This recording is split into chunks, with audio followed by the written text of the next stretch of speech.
열왕기하 1장 13절입니다. 열왕기하 1장 13절부터 마지막 절 18절까지입니다. 어제부터 열왕기하를 묵상하기 시작을 했는데요. 이 열왕기 상하 이것은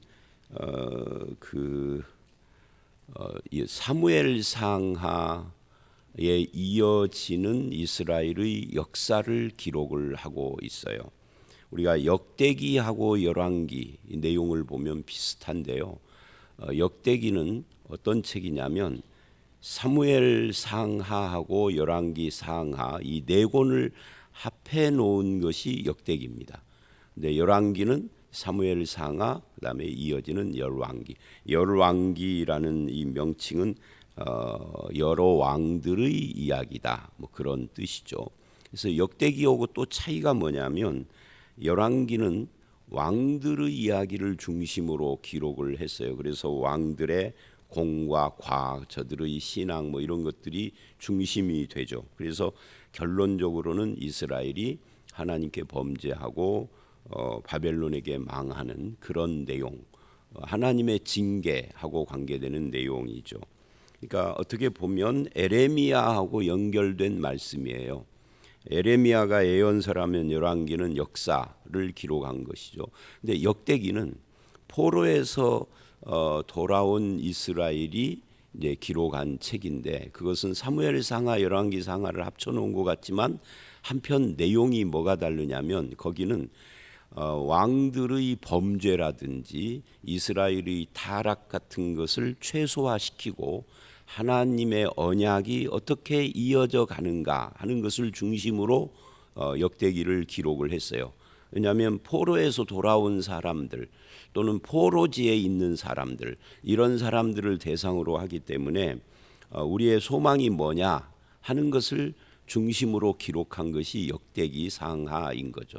근데 열왕기는 있는 사실 그대로 이들이 왜 이스라엘이 또는 유다가 왜 패망했느냐 이걸 중심으로 기록을 했고 역대기는 소망을 이야기를 하는 거다. 그래서 언약 중심이다. 이런 차이가 있어요.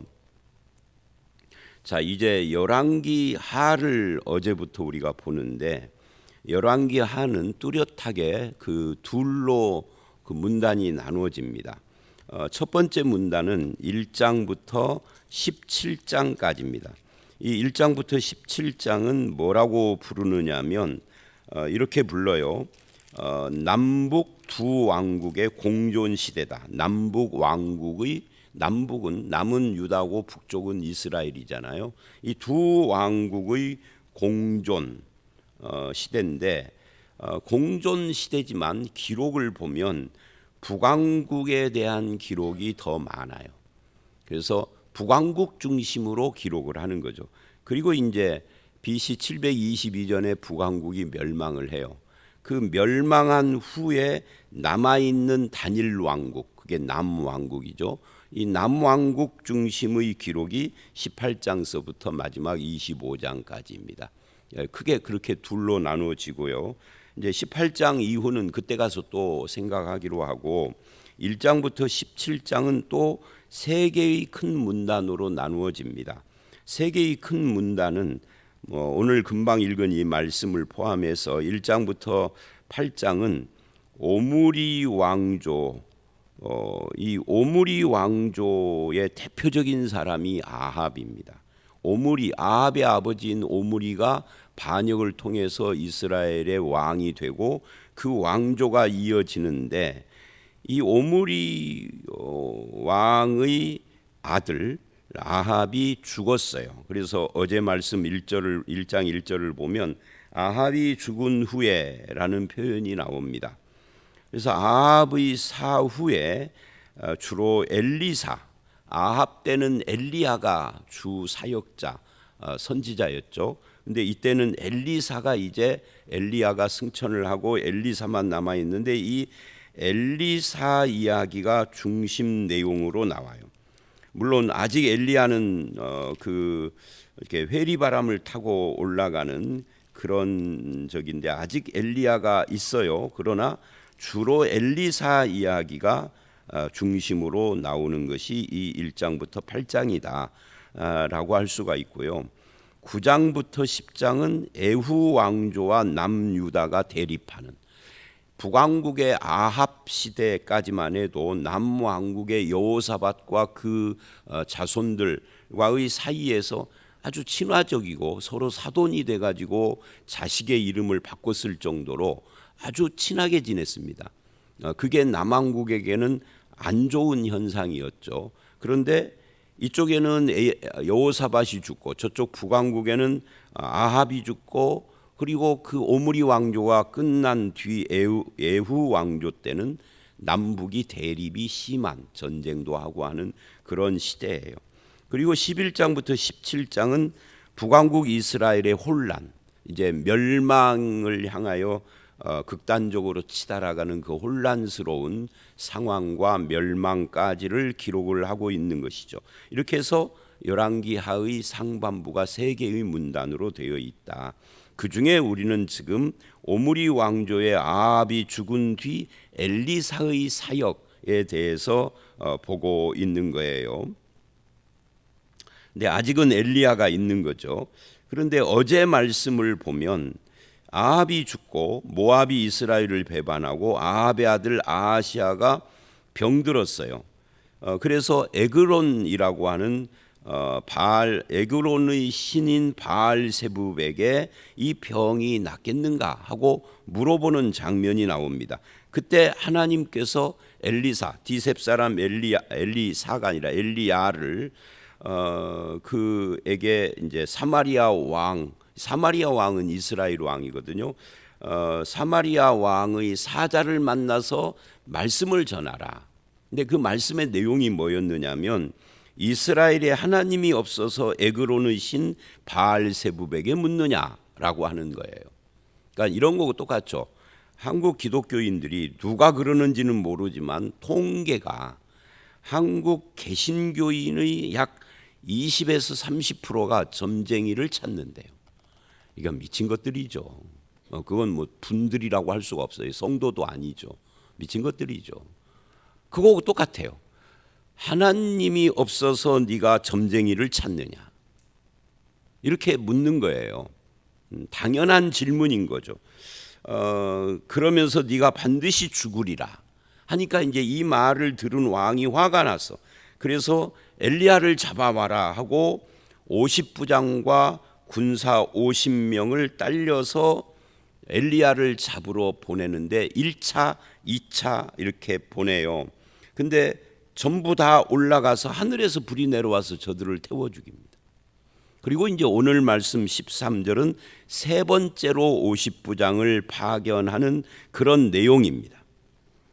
자, 여기서부터 이제 우리가 보도록 하죠. 그래서 이 13절, 14절을 보면 앞에 2번 파견돼서 죽었던 그 50부장과 이 세 번째 50부장이 좀 달라요. 앞에 두 사람은 왕의 말씀을 따르라 라고 그렇게 엘리야를 압박을 해요. 그게 9절과 11절에 잘 나와 있죠. 하나님의 사람이요 왕의 말씀이 내려오라 하셨나이다. 여기서 이제 우리나라 성경은 별로 맛이 없이 번역을 했어요. 원어가 아닌 번역 성경은 어쩔 수가 없는 거죠. 근데 왕의 말씀이 내려오라 하셨나이다 하고 하셨나이다 정중하게 한 것처럼 기록되어 있는데, 이게 이제 영어 성경식 표현으로 하면은 이게 컴다운이에요. 굉장히 위협적인 명령이죠. 군대에서 높은 상관이 쫄병에게 하는 것 같은, 야 이 내려와 뭐 이렇게 하는 그런 명령형으로 기록되어 있는 겁니다. 그런데 세 번째 50부장은 그렇게 하지 않아요. 이 사람은 오자마자 올라가서 엘리야 앞에 무릎을 꿇어 엎드리고 간구해요. 컴다운 하는 거고 완전히 반대죠. 무릎을 꿇어 엎드려 간구했다라고 하는 이 말이 굉장히 특별한 거예요.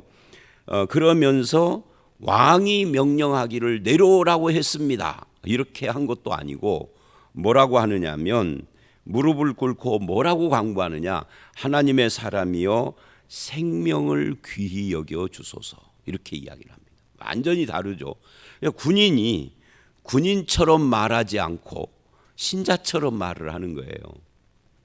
여러분 군인을 만나 보셨어요? 저 뭐 1등병 병장하는 쫄병들 말고 그 직업 군인 뭐 소령, 대령, 장군 하는 이 사람들 그 직업 군인으로 그 계급이 높은 지위까지 있다가 그 전역 그러니까 퇴직 은퇴 뭐라고 부르죠? 하여튼 전역인데를 하신 분들은 남은 평생도 군인처럼 말투가 그래요. 굉장히 목소리도 강경하고요. 그럽니다. 우리 교회도 군인 출신들 몇 분 있죠. 근데 대위쯤에서 퇴직하신 분들은 군인 냄새가 하나도 안 나는데 중령이나 대령쯤 하고 퇴직하신 분들은 퇴직한 뒤 20년 막 이렇게 돼도 군인 냄새가 나요. 그런데 이 사람은 현역 군인이에요. 근데 무릎을 꿇고 생명을 이야기를 합니다. 생명을 나의 생명을 귀히 여겨 주시고 당신의 종인 이 50명의 생명을 귀히 보소서라고 이야기를 해요. 굉장히 특이하죠. 이 생명을 귀히 여기지 않는 왕과 생명을 귀히 여기지 않는 왕이라는 표현은 왜 나오느냐면 앞에 두 번의 50명이 정확히 말하면 51명이죠. 50부장까지 합해서 51명이 죽었어요. 그러니까 102명이 죽은 거예요. 자기의 잘못된 명령 때문에 그냥 순식간에. 그런데 또 51명을 또 보낸 거잖아요. 여기서 또 죽으면은 153명이 죽는 거예요. 그런데 왕은 그런 거 개의치 않아요. 자기 목숨이 아니니까. 생명을 전혀 귀히 여기지 않는 왕과 그런 왕과는 달리 생명을 위해서 기꺼이 자기의 명예와 자존심 다 내려놓고 무릎을 꿇는 이 50부장.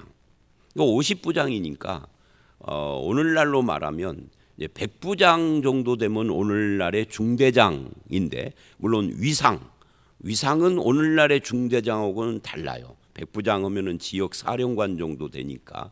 근데 당시에는 계급이 이제 100부장이에요. 근데 50부장이면은 중대장의 반토막이니까 오늘날로 말하면 소대장보다는 좀 높고 중대장보다는 못한 밑에 거느린 사람 숫자가 그러니까 그런 사람인데 굉장히 생명의 소중함에 대해서 생각하는 사람, 부하들을 함부로 다루지 않는 사람, 이 부하들의 생명에 대해서 기꺼이 무릎도 꿇을 수 있는 사람이었다라는 것을 우리는 이 표현에서 이 13절 표현에서 보게 됩니다.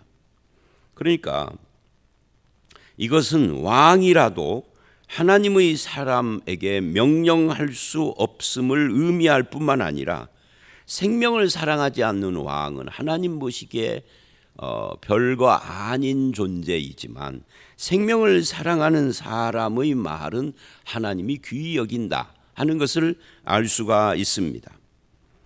그러면서 이래요. 14절에 불이 하늘에서 내려와 전번의 50부장 둘과 그 군사 50명을 살랐거니와 나의 생명을 당신은 귀히 보소서. 이것은 이 50부장이 엘리야가 아무리 뭐 왕을 향하여서 왕이 오라고 그래도 안 내려올 정도로 권력을 두려워하지 않는 강단 있는 사람이지만 근본적으로 하나님의 사람은 생명을 귀히 여긴다 이렇게 생각을 한 거죠. 나도 생명을 귀히 여기고 엘리야도 생명을 귀하게 보는 사람이다라는 그런 어떤 파악을 하고 하는 말이겠죠. 우리 성도는 누구냐? 성도는 여기 말하는 이 아하시아 같은 왕, 이 왕이 오늘날로 말하면 대통령이나 뭐 대통령 정도까지는 아니어도 뭐 도지사, 시장, 군수 같은 사람들이겠죠. 지역에서는 저들이 왕 같은 존재, 대통령 같은 존재니까 그런 권력 앞에서도 굴하지 않는 나는 저 대통령보다 훨씬 비교할 수 없는 만왕의 왕이신 하나님과 우리를 위하여서 십자가를 지신 하나님의 아들 예수 그리스도를 믿는 사람, 이 성도는 이 자부심이 있어야 합니다. 뿐만 아니라 생명을 귀히 여기는 이 양자, 한쪽은 왕도 두려워하지 않는 성도로서의 자부심, 한쪽은 정말 왕이 하찮게 여기는 저 이름도 알려지지 않는 저 군졸들, 어디 저 산골짜기에서 보초서는 2등병이나 1등병 같은 이런 사람들의 생명도 귀하게 여길 줄 아는, 이게 성도고 믿는 사람이고 하나님의 사람이. 근데 우리는 현실을 보면 생명을 귀히 여기지 않을 뿐만 아니라 권력 앞에서 설설기고 자부심도 없는 그런 모습을 보여요. 제가 새벽 기도 때마다 자주 이런 말씀이 나올 때 하는 말 또 하면은, 우리는 하나님이 나의 유일한 왕이라는 거 없어요. 제가 보기에 우리 교회 성도 포함해서 다 하나님만이 나의 왕, 그냥 여러 왕 중에 하나가 유일한 왕, 유일신, 유일왕이라고 하는 믿음을 입으로만 해, 입으로. 실제로는 이재명이나 윤석열이가 왕이지. 그런 걸 보면 속상해요. 정말 참된 교회가 있나, 이 땅에 참된 그리스도인들이 있는가. 전라도 사람들은 다 이재명이 왕이고 경상도 사람들은 다 윤석열이 왕이고, 근데 그게 기독교인이야. 이 썩어 빠진 새벽에 저 사람은 새벽부터 표현을 할 수 없어요. 제 성질머리가 그래. 이 썩어 빠진 기독교인들, 기독교 정신 하나도 없는, 만왕의 왕이며 유일한 나의 왕 여호와를 무시해버리는, 그러니 생명을 존중하지도 않는 둘 다. 이 본문은 바로 그런 교훈을 우리에게 주고 있다라고 할 수 있습니다. 그 다음에 15절을 보면 여호와의 사자가 등장을 해서 엘리야에게 이야기를 합니다. 엘리야는 갈멜산에서부터 갈멜산에서도 기도하니까 하늘에서 불이 떨어졌는데, 지금 열왕기 하에서도 하늘에서 불이 내려와 저들을 태웠단 말이죠. 50부장과 그 부하들을. 그래서 많은 사람들이 엘리야를 불의 종이라고 표현을 합니다. 그런데 여러분, 이렇게 한번 물어볼까요?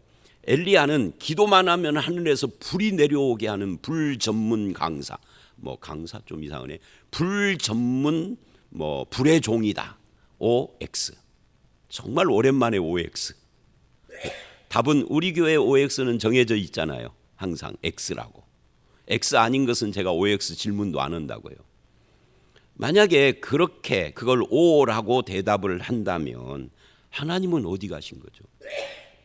하나님은 엘리야가 요구하면은 항상 대기하고 있다가 불 달라고 알았어 이러는 지인인가요? 아니죠. 엘리야는 불의 능력을 가진 사람이 아닌 거예요. 아니, 능력이라는 것은 인간 소유가 아니에요. 하나님께서 필요할 때 그에게 주시는 거지.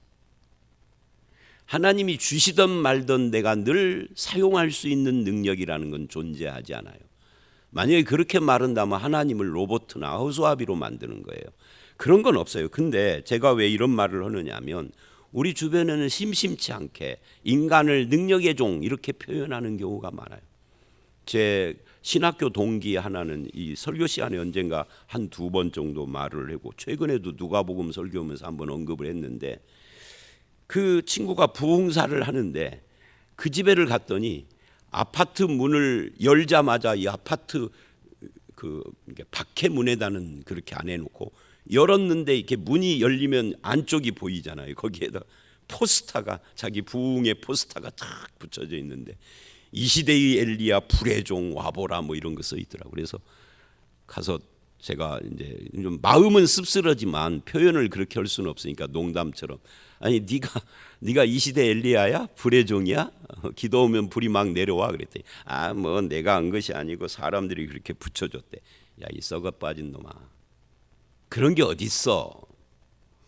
우리 인간은 다 목사든 아니든 다 피조물이지 하고 한참 농담 비슷한 뼈 때리는 말을 주고받다가 왔었는데, 오래전 이야기입니다. 지금은 만나지도 않아요. 그런 것이 한국교회의 타락이다. 성경이 말하지 않는, 성경은 인간은 누가든 바울이 됐던 베드로가 됐던 모세 다윗이 됐던 하나님 앞에 피조물이에요. 인간 스스로 고유한 능력 가진 존재는 아니에요. 피조물이 무슨 능력이요? 하나님이 주시는 것이지. 그리고 주신 하나님은 주기도 하고 가져가기도 하고, 항상 내가 원하기만 하면 쓸 수 있는 능력이란 건 인간에게 존재하지 않아요.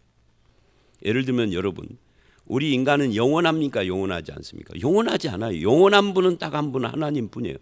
그러면 우리의 영혼이 영원한 것은 스스로 자가 발전적으로 영원성을, 이거 지금 오늘 이상한 그 어려운 말을 하네요.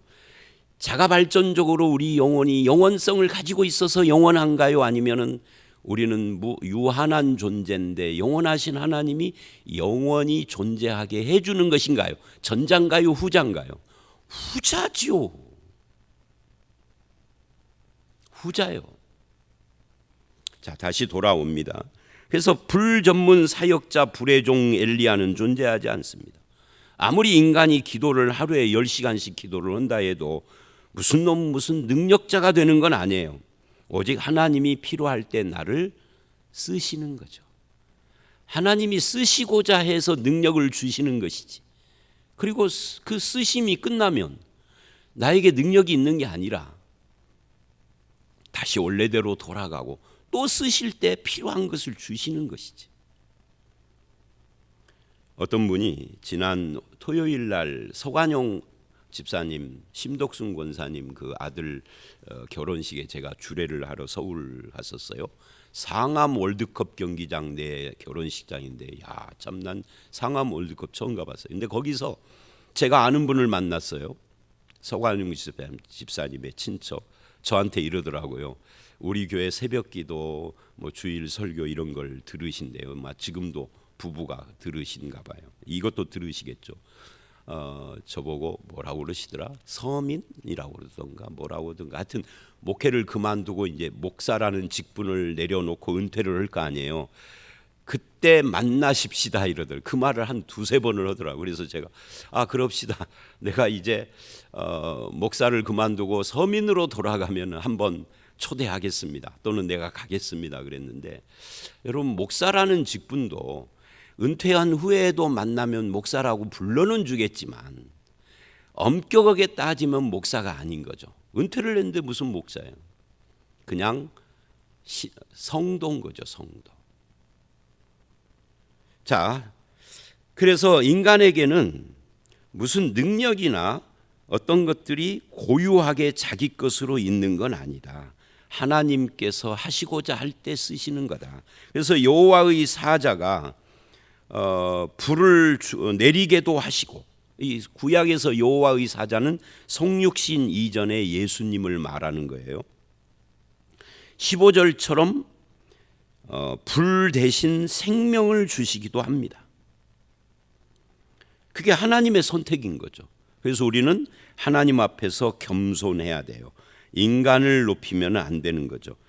그래서 50명씩 2번이나 죽어도 3번째 또 보낼 정도로 생명을 귀하게 여기지 않는 이 악한 왕에게 가라, 너를 해칠 수 없을 것이다 라고 여호와의 사자가 말씀을 하죠.